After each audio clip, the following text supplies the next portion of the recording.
Hey guys, so I woke up one day and I was thinking to myself, let's make a Steam game. Every single game that we play involves one key thing, and that is numbers. And every single game or reward systems or the mechanics, functionality, UI, absolutely everything is composed of numbers. And I've been quite obsessed with that lately. So my goal is to make an incremental game, something like between a wave defense game, a roguelike, and with the key feature being incremental. My game started off as a dark fantasy game. Originally it was going to have some sort of archers, heroes or enemies, kind of like a wave defense game, but it kind of turned into something else which we'll show later in the video.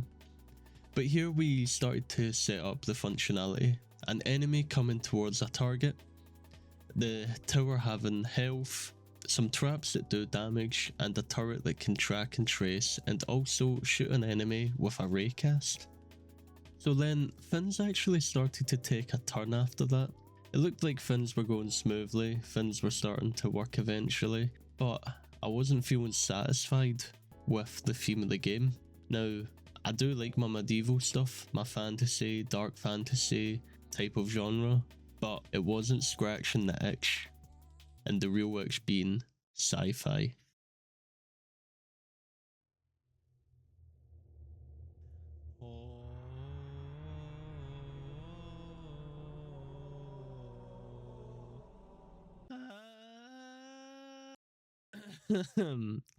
Yeah, let's just continue with the video.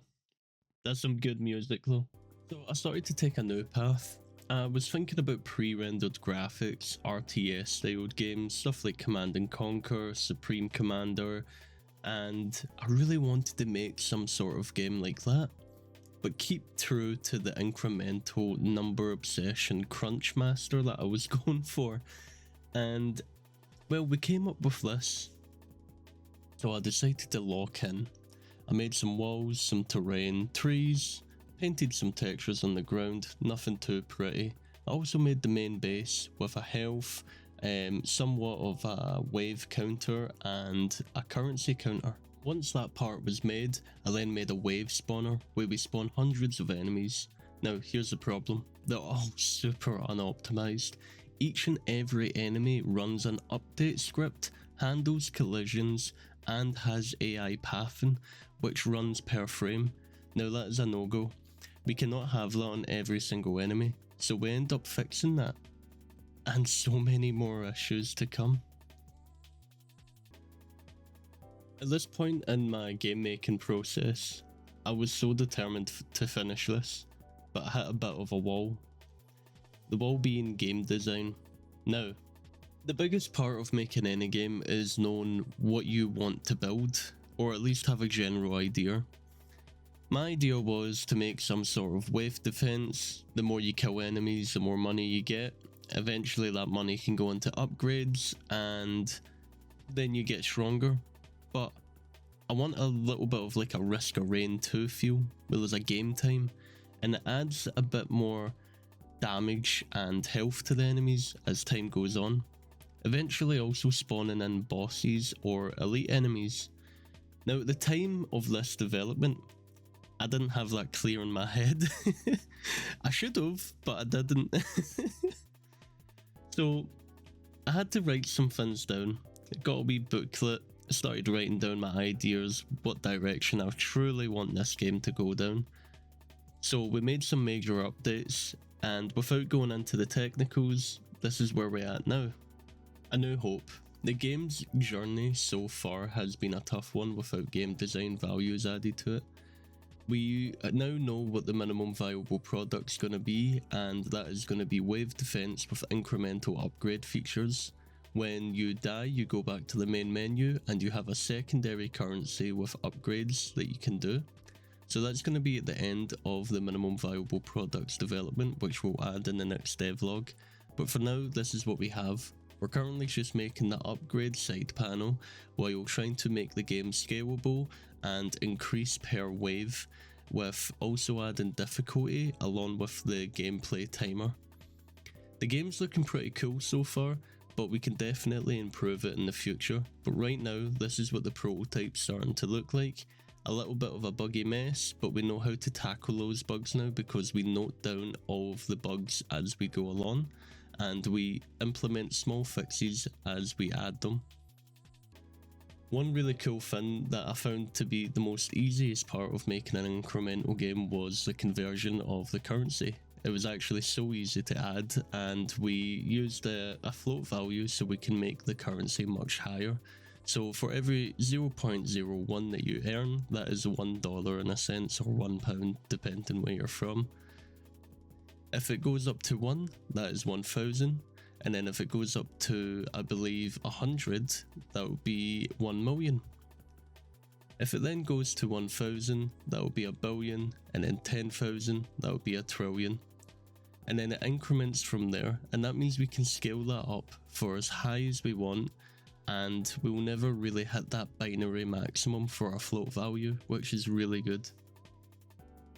Everything here does work at a base level. It has currency added, collectible extra currencies when the enemies die. It soaks up all these little orbs like the biofuel that they drop, aka their blood when they're shot. It also does incremental, what would you call it, currency per damage. We're scaling that and finding new ways of implementing the damage to currency ratio, and we now have a full system where we can just change that about and play with it as we play the game, which is so cool. But enough of all the technical ramble. If you do want to hear more technical stuff, do comment below and I will do a full devlog of how I made absolutely everything in the game, what steps I took, what thoughts I had, and how I developed the code and implemented the 3D art to work with the code. This devlog's more of an introduction to what the game is, its journey so far, and our hopes for the future.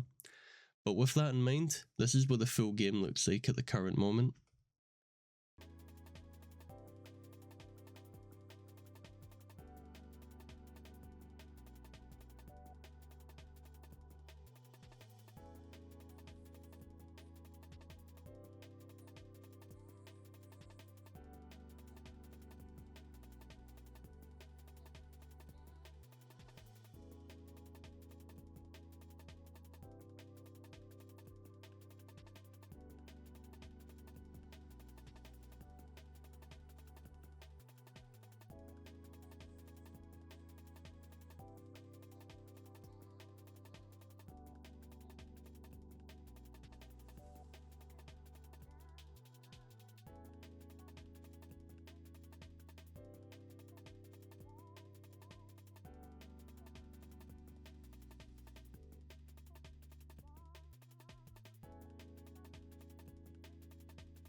As there's no end to the game at the current moment, that's all I've really got to show, but we're going to be adding more features and fixing a lot of the bugs in upcoming streams, which I'll have my Twitch channel linked below in the description.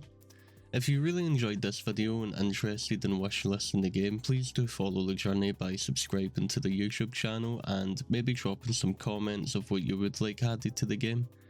We're also going to be crediting people's ideas on the game by doing some little Easter eggs in the game or having end credits to thank all my followers or subscribers. It's going to be like a little tribute in my first game to anyone who supports it in a sense, so you can get your name in the credits of my game when it's finished. If you have enjoyed this though, please do subscribe, and I hope you all have a lovely day and a great weekend.